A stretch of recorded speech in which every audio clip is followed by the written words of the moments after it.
Elvis के घर कई राउंड गोलियां चलने के बाद गैंगस्टर हिमांशु भाऊ सुर्खियों में है। जहां एक के बाद एक हिमांशु भाऊ के गैंग ने कई वारदातों को अंजाम दिया है। जहां क्राइम दुनिया के इस भाऊ की पूरी क्राइम कुंडली, जहां ये तस्वीरें बताती हैं कि कैसे हिमांशु भाऊ के एक फरमान पर कैसे बड़े से बड़े एक्टर और रईस लोगों पर जानलेवा हमले हो जाते हैं।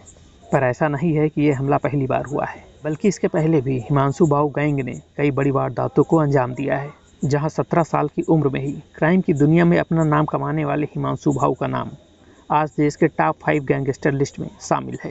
हिमांशु भाऊ के काले कारनामों की लिस्ट काफ़ी लंबी है, जहां हिमांशु भाऊ पर 50 से भी ज़्यादा आपराधिक मुकदमे दर्ज हैं। जरा समझिए कि कौन है आखिर हिमांशु भाऊ। जहां हिमांशु भाऊ को दिल्ली का छोटा डॉन भी कहा जाता है।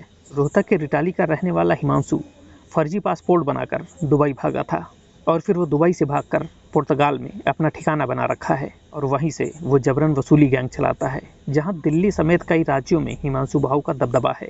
हिमांशु भाऊ लॉरेंस बिश्नोई का जानी दुश्मन कहा जाता है। जहां साल 2023 में इंटरपोल ने हिमांशु भाऊ के खिलाफ रेड कॉर्नर नोटिस जारी किया था।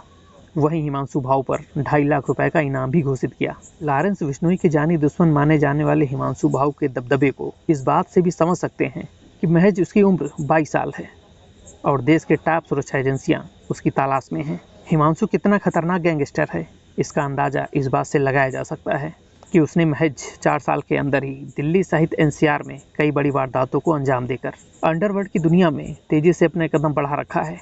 वहीं हिमांशु भाऊ के बारे में कहा जाता है कि जब शहर के अंदर ताबड़तोड़ गोलियों की कोई वारदात होती है, सबसे पहले पुलिस का शक उसी गैंग पर जाता है। वहीं हिमांशु भाऊ के नाम की दहशत इसलिए भी है क्योंकि उसकी क्राइम कुंडली काफ़ी बड़ी है। जहां साल 2020 में महज 17 साल की उम्र में पहली बार हिमांशु भाऊ ने हत्या की और फिर सुधार गृह से भागकर उसने खुद का गैंग बना लिया। तो खुद का गैंग बनाने के बाद वो उस गैंग का खुद सरगना बन गया।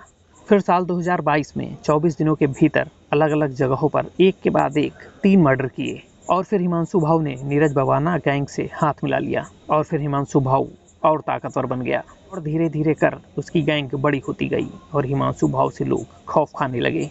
और फिर साल 2024 में हिमांशु भाऊ के गैंग ने एक शराबी कारोबारी की हत्या कर दी। वहीं साल 2024 में एक बार फिर हिमांशु भाऊ के गैंग ने दिल्ली के ही एक शोरूम पर ताबड़तोड़ गोलियां चलाईं, जहां हिमांशु भाऊ ने नवीन बाली, नीरज बवाना, कौशल चौधरी और बम्बैया गैंग से हाथ मिलाकर एक बार फिर लॉरेंस बिश्नोई को चुनौती दे दी। जहां हिमांशु भाऊ पर अब तक 50 से भी ज़्यादा आपराधिक केस दर्ज हो चुके थे। वहीं दिल्ली पुलिस ने भाऊ के खिलाफ मकदमा लगा दिया। वहीं हिमांशु के निशाने पर देश के कई बड़ी हस्तियां भी हैं। जहां भाऊ के निशाने पर इस वक्त एल्विस यादव है, जहां इसके पहले राहुल फजलपुरिया के काफिले पर भी भाऊ गैंग ने गोलियां बरसाई थी। तो वहीं फजल से जुड़े और भी बाकी फाइनेंसर भी भाऊ के निशाने पर रहते हैं। जहां हिमांशु भाऊ की क्राइम कुंडली इतनी ही नहीं बल्कि जितना देखा जाए उतना कम है। जहां हिमांशु भाऊ का नाम आज देश के सबसे बड़े गैंगस्टर में शामिल हो चुका है।